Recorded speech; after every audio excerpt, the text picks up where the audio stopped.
ಕಸ್ತೂರಿ ಕರ್ನಾಟಕ ಜನಪರ ವೇದಿಕೆಯ ರಾಜ್ಯ ಯುವ ಘಟಕ ಅಧ್ಯಕ್ಷರು ಸುಬ್ರಹ್ಮಣ್ಯ ಅಂತ ಮಾತಾಡ್ತೀನಿ. ನಾವು ಹೋರಾಟ ಮಾಡ್ಕೊಂಡು ಬಂದಿರೋಂಥವ್ರು, ಮುಂದೇನೂ ಹೋರಾಟ ಮಾಡ್ತೀವಿ. ಯಾರೋ ಒಬ್ಬರು ಇದು ಮಾಡಿದ್ದಾರೆ, ಯಾರೋ ಒಬ್ರು ಗಲಾಟೆ ಮಾಡಿದ್ರು ಅಂತೇಳಿ ನಾವು ಕುಗ್ಗೋದಿಲ್ಲ, ಕುಗ್ಗಿಲ್ಲ. ನಾವು ಈ ವಿಚಾರವಾಗಿ ದೊಡ್ಡವರು ಪ್ರವೇಶ ಆಗಿದ್ದಾರೆ, ಅದು ದೊಡ್ಡವ್ರಿಗೆ ಬಿಟ್ಬಿಡ್ತೀವಿ. ನಮ್ಮ ಹೋರಾಟ, ನಮ್ಮ ಸಂಘಟನೆಗಳಿಂದ ಏನು ಹೋರಾಟ ನಡೆಯುತ್ತೆ ಅದು ಹಂತವಾಗಿ ಹೋರಾಟ ಮಾಡಿಕೊಂಡೇ ಹೋಗ್ತೀವಿ.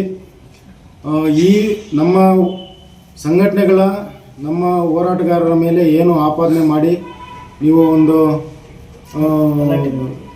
ಏಕವಚನದಲ್ಲಿ ನಮ್ಮನ್ನೆಲ್ಲ ಬಂದು ಒಂಥರ ಅಸಭ್ಯವಾದ ಮಾತುಗಳನ್ನು ಮಾತಾಡಿರ್ತಕ್ಕಂಥ ಅವ್ರ ಮೇಲೆ ಈಗಾಗಲೇ FIR ಆಗಿದೆ.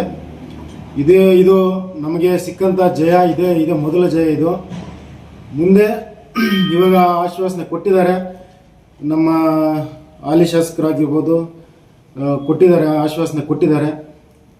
ಮುಂದೆ ಅವ್ರಿಗೂ ಒಂದು ಮನವಿ ಕೊಡ್ತೀವಿ, ಮತ್ತು ಪುರಸಭೆ ಮುಂದೆ ಹೋರಾಟ ಮಾಡ್ತೀವಿ. ಮುಂದಿನ ದಿನಗಳಲ್ಲಿ ನಾವು ಸಂಘಟನೆಗಳು ಒಂದಷ್ಟು ಮಾತಾಡಿಕೊಂಡು ಚರ್ಚೆ ಮಾಡಿಕೊಂಡು ಏನು ಮಾಡಿ ಯಾವ ರೀತಿ ಮಾಡಿದ್ರೆ ಸರೋಗುತ್ತೆ ಅಂತ. ಇನ್ನೂ ವಿಚಾರಗಳು, ಇದು ಅವರೇಕಾಯಿ ಒಂದೇ ವಿಚಾರ ಅಲ್ಲ, ಸಾರ್ವಜನಿಕರಿಗೆ ತೊಂದರೆ ಆಗ್ತಾಯಿದೆ ಅಂತ ಎಲ್ಲರೂ ಹೇಳ್ತಾ ಇದ್ದಾರೆ. ಮತ್ತೆ ಅದನ್ನು ಹೇಳಿ ನಾವು ಅದನ್ನು ಇದು ಮಾಡ್ಕೊಳಕ್ಕಿಲ್ಲ. ಜನ ಮಾತಾಡ್ಕೊತಾ ಇದ್ದಾರೆ ಇದ್ರ ಬಗ್ಗೆ. ಇವಾಗ ಜನರೇ ತೀರ್ಮಾನ ಮಾಡಲಿ, ಯಾರು ಯಾರು ಚೆನ್ನಾಗಿ ಯಾರು ಹೋರಾಟ ಮಾಡ್ತಾ ಇದ್ದಾರೆ, ಯಾರು ಇದ್ರ ಬಗ್ಗೆ ಲಾಭ ಪಡ್ಕೊತಾ ಇದ್ದಾರೆ ಅಂತ ಜನ ಮಾತಾಡ್ಕೊತಾರೆ. ಅದನ್ನು ಜನಕ್ಕೆ ಬಿಟ್ಟಾಕ್ತೀರಿ. ನಾವು ಹೋರಾಟಗಾರರಾಗಿ ನಾವು ಯಾರ ಹತ್ರ ಏನು, ಯಾವಾಗ, ಹೆಂಗೆ, ಏನು ಅಂತ ಎಷ್ಟೋ ಅವಕಾಶಗಳು ನಮಗೂ ಬಂದಿರ್ಬೋದು. ಆದರೆ ನಾವು ಯಾವತ್ತೂ ಇದಕ್ಕೆ ನಾವು ಕೈ ಚಾಚಿದವರಲ್ಲ. ಆ ಸ್ವಭಾವ ನಮ್ಮಲ್ಲಿಲ್ಲ. ನಾವು ಕಷ್ಟಪಟ್ಟು ನಾವು ಬಡ ಕುಟುಂಬದಿಂದ ಬಂದು ನಾವು ಕಷ್ಟಪಟ್ಟು ಜೀವನ ಮಾಡ್ತಕ್ಕಂಥ ಸ್ವಭಾವ ಹೊಂದಿರೋವಂಥವ್ರು. ನಾವು ಯಾರ ಹತ್ರನೂ ಕಾಸು ತಗೊಂಡೋದು ಅವೆಲ್ಲ ನಮ್ಗೆ ಗೊತ್ತಿಲ್ಲ. ಆ ವಿಚಾರಗಳು ಅವರು ಎಲ್ಲಿ ಅಂದ್ಕೊಂಡಿದ್ದಾರೋ ಅದು ಅವ್ರವ್ರು ಏನೋ ಮಾತಾಡ್ಕೊಳ್ಳಿ. ನಾವು ಇಷ್ಟೇ ಹೇಳಕ್ಕೆ ಇಷ್ಟಪಡ್ತೀರಿ. ನಾವು ಹೋರಾಟಗಾರರು ಹೋರಾಟ ಮಾಡ್ತೀವಿ. ಹೋರಾಟ ಗೆಲುವು ಸಿಗೋದು ಬಿಡೋದು ಆ ಹೋರಾಟದ ಮೇಲೆ ಡಿಪೆಂಡ್ ಆಗುತ್ತೆ. ಅದು ಇದ್ರ ಮೇಲೆ ಇದಾಗುತ್ತೆ. ನಮ್ಗೆ ಅವಮಾನಗಳು ಹೊಸದಲ್ಲ, ಜಯ ಗಳಿಸಿರೋವು ಹೊಸವೇನಲ್ಲ. ಎಲ್ಲವನ್ನು ನಾವು ಸ್ವೀಕಾರ ಮಾಡ್ತೀವಿ. ಜೈ ಹಿಂದ್, ಜೈ ಕರ್ನಾಟಕ. Very good. ನನ್ನ ಹೆಸರು ಜಗದೀಶ್ ಅಂದ್ಬಿಟ್ಟು, ಕರ್ನಾಟಕ ರಕ್ಷಣಾ ವೇದಿಕೆ ಸಮರ ಸೇನೆ ಜಿಲ್ಲಾ ಪ್ರಧಾನ ಕಾರ್ಯದರ್ಶಿ.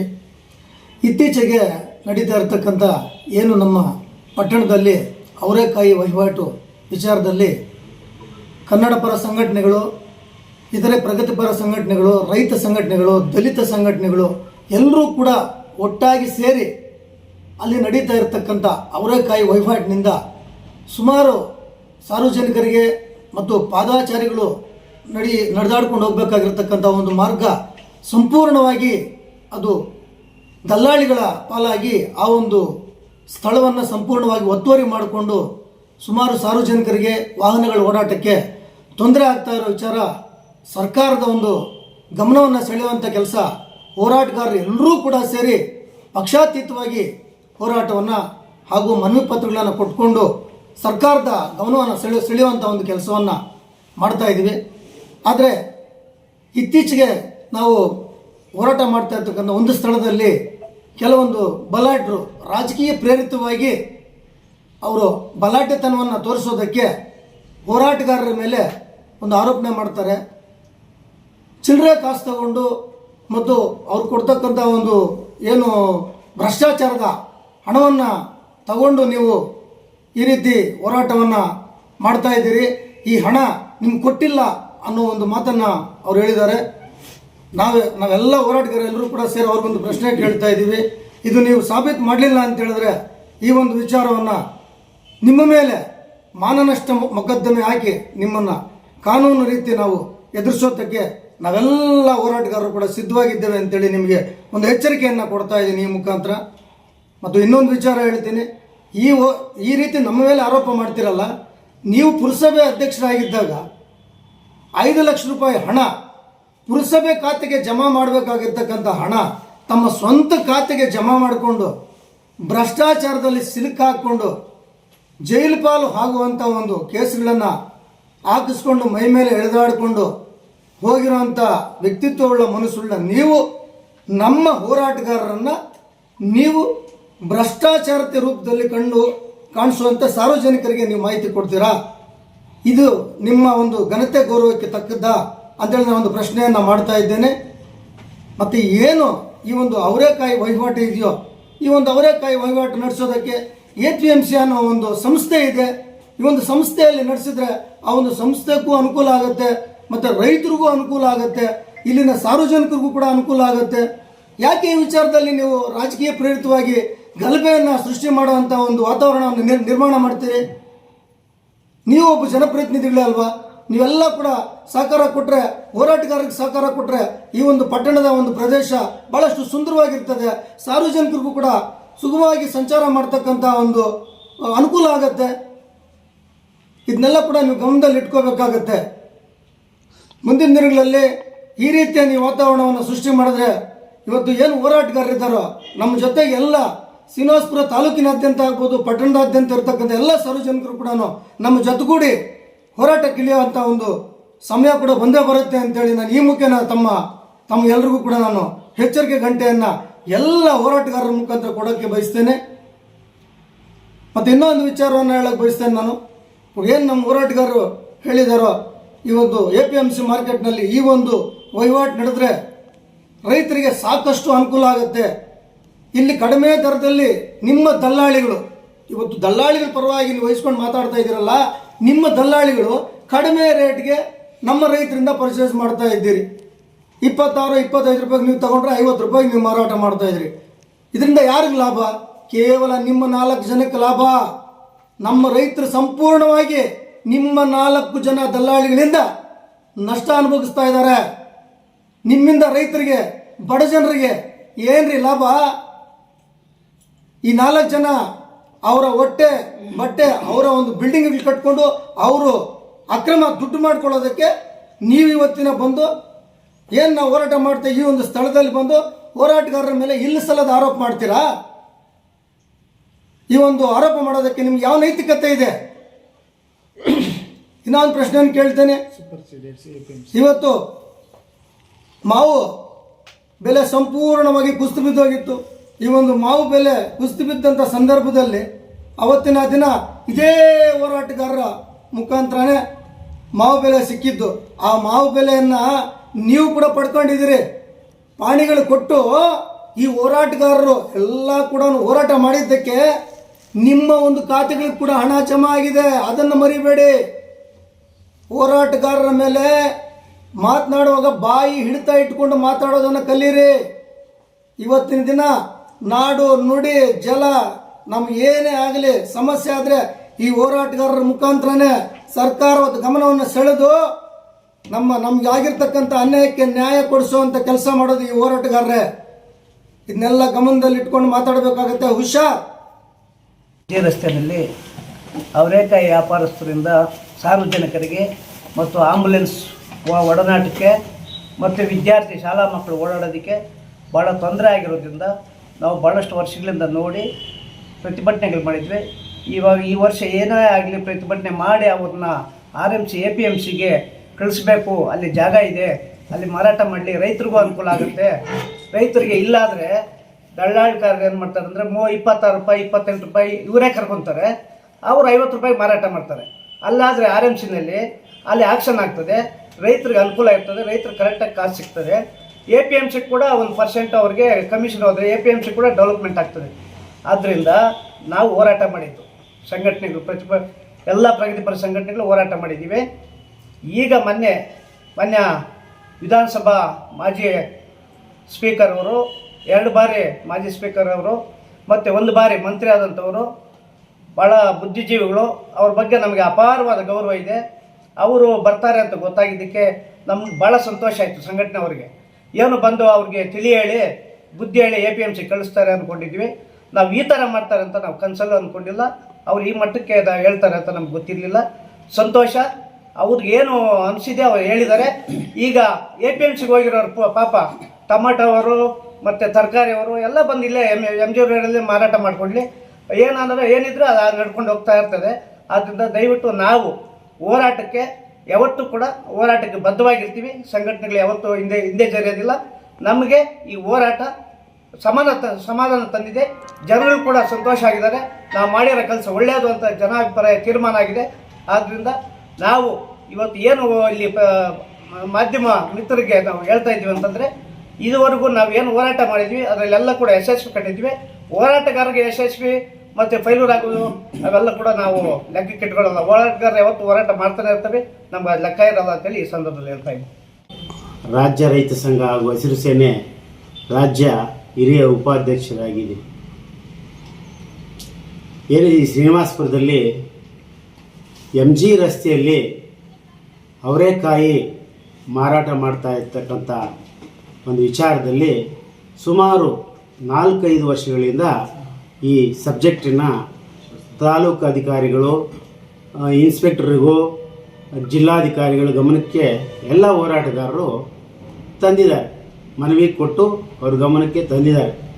ಏನು ಸಾರ್ವಜನಿಕರಿಗೆ ಓಡಾಟಕ್ಕೆ ತೊಂದರೆ ಆಗ್ತದೆ, ಆಂಬುಲೆನ್ಸ್ಗೆ ತೊಂದರೆ ಆಗ್ತದೆ, ಶಾಲಾ ಮಕ್ಕಳಿಗೆ ತೊಂದರೆ ಆಗ್ತದೆ, ಅಲ್ಲಿರ್ತಕ್ಕಂಥ ಮನೆಗಳಿಗೆ ತೊಂದರೆ ಆಗ್ತದೆ ಅಂತ ಅಲ್ಲಿನ ಜನ ಅಭಿಪ್ರಾಯದಂತೆ ಹೋರಾಟಗಾರರು ಕೂಡ ಒಂದು ಮನವಿಗಳನ್ನ ಕೊಟ್ಟಿದ್ದಾರೆ. ಆ ಮನವಿಗಳ ಪ್ರಕಾರ ಅಲ್ಲಿ ತೆರವು ಮಾಡೋದಕ್ಕೆ ಸುಮಾರು ದಿವಸಗಳ ಕಾಲ ಆಯಿತು, 4 ವರ್ಷಗಳ ಕಾಲ ಆಯಿತು. ಅದಕ್ಕೆ ಇದನ್ನು ಈ ಬಾರಿ ಅಲ್ಲಿ ಖಾಲಿ ಮಾಡಿಸ್ಬೇಕು ಅಂತ ಹೇಳಿ ಏನು ಹೋರಾಟಗಾರ ಸೇರಿಕೊಂಡು ಪ್ರತಿಭಟನೆ ಮಾಡಿದರು. ಪ್ರತಿಭಟನೆ ಮಾಡ್ತಾ ಇದ್ದಂಥ ಸಮಯದಲ್ಲಿ ಏನು ಮುನ್ಸಿಪಲ್ ಕಮಿಷನರ್ ಆದಂಥವರು ಬಂದರು.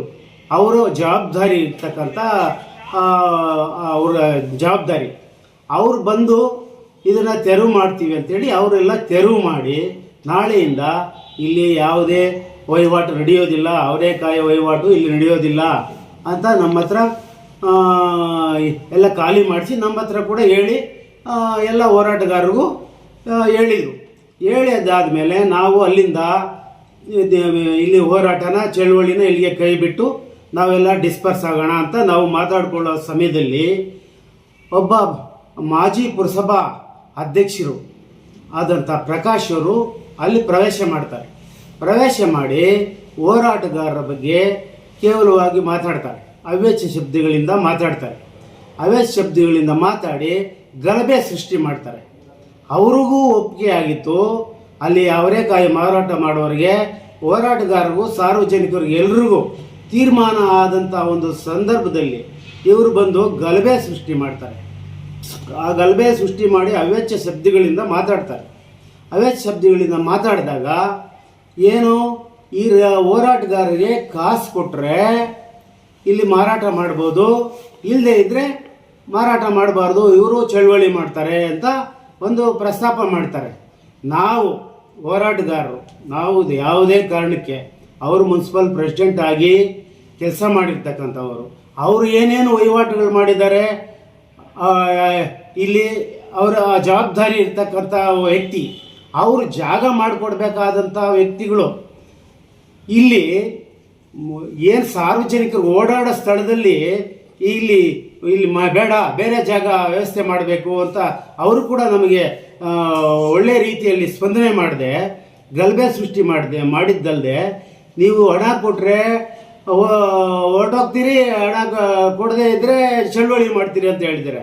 ನಾವೇನಾದರೂ ಅಲ್ಲಿ ದುಡ್ಡು ತಗೊಳ್ಳೋದು, ದುಡ್ಡು ಕೇಳಿರೋದು ಮಾಡಿದರೆ ನಾವು ಏಸಿಗೆ ತಿಂದಂಗೆ. ನಾವು 100 ರೂಪಾಯಿ ಯಾರ ಹತ್ರ ತಗೊಂಡಿದ್ರೆ ಕೇಳಿದರೆ, ಅವರೇಕಾಯಿ ಅರ್ಧ kg ಯಾರ ಹತ್ರ ತಗೊಂಡಿದ್ರೆ ನಾವು ಏಸಿಗೆ ತಿಂದಂಗೆ. ಇಲ್ಲದೇ ಇದ್ದರೆ ಹೋರಾಟಗಾರರ ಬಗ್ಗೆ ಮಾತಾಡಿದವರು ಏನೇನು ಏಸಿಗೆ ತಿಂದಿರ್ತಾರೆ ಅನ್ನೋದು ಕೂಡ ನಾವು ಸಾರ್ವಜನಿಕರು ಇದನ್ನು ಗಮನಿಸಬೇಕಾಗ್ತದೆ. ಮತ್ತು ನಮ್ಮ ಮಾಜಿ ಸಭಾಧ್ಯಕ್ಷರು ಬಡವರ ಪರವಾಗಿ ಇವತ್ತಿನ ದಿವಸ ಈ ಜಾಗಕ್ಕೆ ಬಂದು ಬೀದಿಗೆ ಇಳಿದಿದ್ದಾರೆ. ಬೀದಿಗೆ ಇಳಿದು ಬಂದು ಪಾಪ ಅಲ್ಲಿ ಮಾತಾಡಿದ್ದಾರೆ. ಬಡವರ ಪರವಾಗಿರ್ತಕ್ಕಂಥ ವ್ಯಕ್ತಿಗಳು, ನಮಗೂ ಕೂಡ ಅವರಂದರೆ ಭಾಳ ಇಷ್ಟ. ಅವರು ಕಡೆಯಿಂದ ನಾವು ಕೂಡ ಭಾಳ 3 ಎಲೆಕ್ಷನ್ನು ನಾವು ಅವ್ರ ಜೊತೆಯಲ್ಲಿ ಎಲೆಕ್ಷನ್ ಮಾಡಿದ್ದೀವಿ, ಅವ್ರ ಪರವಾಗಿ ಮಾಡಿದ್ದೀವಿ. ಆದರೆ ಇಲ್ಲಿ ಸಾರ್ವಜನಿಕರು ತೊಂದರೆ ಆಗೋ ಒಂದು ಜಾಗ ಅಂತ ಗೊತ್ತಿದ್ದು ನೀವು ಮಾಜಿ ಸಭಾಧ್ಯಕ್ಷರಾದಂಥವರು ಇಲ್ಲಿ ಏನು ತೊಂದರೆ ಇದೆ ಅನ್ನೋದನ್ನ ಬಂದು ಈ ಹೋರಾಟಗಾರರನ್ನು ಕರೀರಿ, ಮಾರಾಟಗಾರರನ್ನು ಕರೀರಿ, ಅಲ್ಲಿ ವಾದ ವಿವಾದ ಚರ್ಚೆ ಮಾಡಿ, ನಮ್ಮ ಜೊತೆಗಳಲ್ಲಿ ಚರ್ಚೆ ಮಾಡಿ ಅದನ್ನು ನೀವು ಬಗೆಹರಿಸಬೇಕಿತ್ತು. ನೀವು ಭಾಳ ಬುದ್ಧಿಜೀವಿಗಳು ಇಡೀ ರಾಜ್ಯದಲ್ಲೇ ನಿಮ್ಮಂಥ ಬುದ್ಧಿಜೀವಿಗಳಿಲ್ಲ ರಾಜಕಾರಣದಲ್ಲಿ ಅಂತ ನಮ್ಮ ಒಂದು ಅಭಿಪ್ರಾಯ. ನೀವು ಇಂಥ ಒಂದು ಬುದ್ಧಿಜೀವಿಗಳು ಇಲ್ಲಿ ಬೀದಿಯಲ್ಲಿ ಬಂದು MG ರಸ್ತೆಯಲ್ಲಿ ಅವರೆಕಾಯಿ ವಹಿವಾಟನ್ನು ಇದನ್ನು ಶಿಫ್ಟ್ ಮಾಡಿರಿ ಅಂತ ಬೇರೆ ಕಡೆ ಹೇಳ್ಬೋದಾಗಿತ್ತು. ಇಲ್ಲ, ಬಸ್ ಸ್ಟ್ಯಾಂಡ್ ಖಾಲಿ ಇದೆ, ಹೊಸ ಬಸ್ ಸ್ಟ್ಯಾಂಡ್ ಮಾಡಿದ್ದೀರಿ ನೀವೇ ನಿಮ್ಮ ಒಂದು ಇದರಲ್ಲೇ, ಹೊಸ ಬಸ್ ಸ್ಟ್ಯಾಂಡಲ್ಲಿ ಖಾಲಿ ಇದೆ, ಅಲ್ಲಿ ಮಾಡಿ, ಬಸ್ಗಳೇ ನಿಲ್ಲೋದಿಲ್ಲಲ್ಲ, ಅಲ್ಲಿ ಮಾಡಿ, ಅಲ್ಲಿ ಇಟ್ಕೊ ಹೋಗ್ರಿ ಅಂತ ಹೇಳ್ಬೋದಲ್ಲ. ಸಾರ್ವಜನಿಕರಿಗೂ ತೊಂದರೆ ಇಲ್ಲ, ಮಾರಾಟಗಾರರಿಗೂ ತೊಂದರೆ ಇಲ್ಲ, ಪರ್ಚೇಸ್ ಮಾಡೋರಿಗೂ ತೊಂದರೆ ಇಲ್ಲ. ಮತ್ತು ಬಡವ್ರಿಗಾಗಿ ನಾವು ನಮ್ಮ ಜೀವ ಇರೋವರೆಗೂ ಬಡವ್ರಿಗಾಗಿ ಇಲ್ಲಿ ನಿಮ್ಮ ಅಂಗಡಿಗಳು ಇಲ್ಲೇ ಇಟ್ಕೊಳ್ರಿ ಅಂತ ಹೇಳ್ತೀವಿ. ಬಡವ್ರಿಗಾಗಿ, ರೈತರಿಗಾಗಿ ಅಂತ ಹೇಳ್ತೀರಲ್ಲ,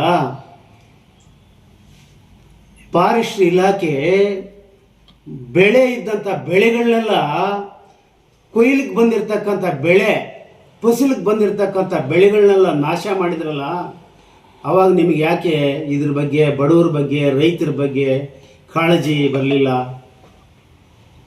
ಯಾಕೆ ಬರಲಿಲ್ಲ? ಮಾನ್ಯ ಸಭಾಧ್ಯಕ್ಷರು ಮಾವು ಬಗ್ಗೆ, ಮಾವುದು 3-4 ವರ್ಷಗಳಿಂದ ಬೀದಿಯಲ್ಲಿ ಸುರಿದ್ವಿ, ರೋಡ್ಗಳಲ್ಲಿ ಸುರಿದ್ವಿ, ರೇಟ್ ಇಲ್ಲದೆ.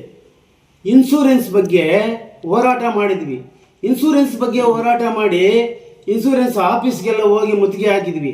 ರೈತರಿಗೆ ಇನ್ಶೂರೆನ್ಸ್ ಬರೋಂಗೆ ಹೋರಾಟಗಾರರೇ ಮಾಡಿದ್ದು. ಹೋರಾಟಗಾರ ಪ್ರತಿಫಲ ಇನ್ಶೂರೆನ್ಸ್ ಆಯಿತು. ಮತ್ತು ಬೆಂಬಲ ಬೆಲೆ ಕೂಡ ಹೋರಾಟಗಾರರ ಪ್ರತಿಫಲ. ನೀವೇನಾದರೂ ಬೀದಿಗಿಳಿದ್ರಾ? ನೀವು ಬೀದಿಗಿಳಿಲಿಲ್ಲ. ಇದು ಯಾವುದು ಅವರೇಕಾಯಿ ಬಡವರು 30 ವರ್ಷ 40 ವರ್ಷದಿಂದ ಇದ್ದಾರೆ ಅಂತ ಇದ್ದಾರೆ. 30-40 ವರ್ಷದಿಂದ ಇದೇ ರೀತಿ ಇರಬೇಕಾ? ಶ್ರೀನಿವಾಸಪುರ ತಾಲೂಕು ಡೆವಲಪ್ಮೆಂಟ್ ಆಗೋದು ಬೇಡವಾ? ಯಾಕೆ ನೀವು ಇಂಥ ಬುದ್ಧಿಜೀವಿಗಳು ಸೆಷನಲ್ಲಿ ಕೂಡ ಒಂದು ಮಾತನ್ನು ತಪ್ಪಾಗಿ ಮಾತಾಡ್ತೀರಿ? ಸೆಷನಲ್ಲಿ ಮಾತಾಡೋವಾಗ ಕೂಡ ತಪ್ಪಾಗಿ ಮಾತಾಡಿದ್ದೀರಿ. ಕೆಲವು ವಿಷಯಗಳನ್ನೆಲ್ಲ ಅಂಬೇಡ್ಕರ್ ಬಗ್ಗೆ ಹೇಳ್ತೀರಿ, ಸಂವಿಧಾನ ಬಗ್ಗೆ ಮಾತಾಡ್ತೀರಿ. ಆದರೆ ಮಾತಾಡೋವಾಗ ಯಾಕೆ ಎಡವಟ್ಟು ಮಾಡ್ಕೊತೀರಿ? ಎಡವಟ್ಟು ಮಾಡಿಕೊಂಡೆ ನೀವು ನಮ್ಮ ಪ್ರಕಾರ, ನಿಮ್ಮ ಬುದ್ಧಿ ಪ್ರಕಾರ ನಮ್ಮ ಅನಿಸಿಕೆ ಹೇಳ್ತೀವಿ. ನೀವು ಈ ತಾಲೂಕಲ್ಲಿ ಸೋಲ್ಲೇಬಾರ್ದಾಗಿತ್ತು. ನಿಮ್ಮ ಒಂದು ಮಾತಿನಿಂದ ಯಾವುದೋ ಒಂದು ಕೆಂಪೇಗೌಡ ವಿಷಯ ಬಂದಾಗ ಒಕ್ಕಲಿಗರ ಬಗ್ಗೆ ಮಾತಾಡ್ತೀರಿ, ಇನ್ನೊಬ್ಬರು ದಲಿತರ ವಿಷಯ ಬಂದಾಗ ದಲಿತ ನಾಯಕನ ಸತ್ತಾಗ ಒಂದು ಮಾತಾಡ್ತೀರಿ, ಒಂದು ಹುಡುಗಿ ವಿಷಯ ಬಂದಾಗ ರೇಪ್ ಮಾಡಿದಾಗ ಸ್ಪಂದಿಸಬೇಕು ಅಂತೀರಿ ಸೆಷನಲ್ಲಿ. ಇವೆಲ್ಲ ಕೂಡ ಯಾಕೆ ಈ ಥರ ಮಾತಾಡ್ತೀರಿ, ಎಡವಟ್ಟು ಮಾಡ್ತೀರಿ? ಎಡವಟ್ಟುಗಳು ಎಲ್ಲೆಲ್ಲಿ ಎಡವಟ್ಟುಗಳು ಆಗ್ತಾ ಇದೆ ಅನ್ನೋದು ಕೂಡ ನೀವು ಕೂಡ ಸ್ವಲ್ಪ, ನಾವು ಚಿಕ್ಕವರಾಗಿ ಒಂದು ಸಲಹೆ, ಒಂದು ಸೂಚನೆ, ನಾವು ಕೂಡ ನಿಮಗೆ ಒಂದು ಇದು ಕೊಡುವಂಥ ಯೋಗ್ಯತೆ ಇರೋರಲ್ಲ. ನಾವು ನಮ್ಮ ಒಂದು ಇದನ್ನು ಅಭಿಪ್ರಾಯಗಳನ್ನ ಹೇಳ್ತಾ ಇದ್ದೀವಿ. ಎಲ್ಲಿ ಎಡುತ್ತಾ ಇದ್ದೀರಿ ಅಂತೇಳಿ. ನೀವು ನಮ್ಮ ದೇಶಕ್ಕೆ ಬೇಕಾಗಿರೋ ರಾಜಕಾರಣಿ, ನಮ್ಮ ರಾಜ್ಯಕ್ಕೆ ಬೇಕಾಗಿರೋ ರಾಜಕಾರಣಿ, ನಮ್ಮ ತಾಲೂಕು ಬೇಕಾಗಿರೋ ರಾಜಕಾರಣಿ. ನೀವು ಕೂಡ ಎಡುತ್ತಾ ಇದ್ದೀರಿ. ಎಲ್ಲಿ ಎಡುತ್ತಾ ಇದ್ದೀರಿ ಅಂತ ನೀವು ಕೂಡ ಒಂದು ಸ್ವಲ್ಪ ಬದಲಾವಣೆ ತಿದ್ದುಕೋಬೇಕಾಗ್ತದೆ ಅಂತೇಳಿ ನಾನು ಚಿಕ್ಕವನಾಗಿ ನಿಮ್ಮಲ್ಲಿ ಪ್ರಾರ್ಥನೆ ಮಾಡ್ತಾ ಇದ್ದೀನಿ.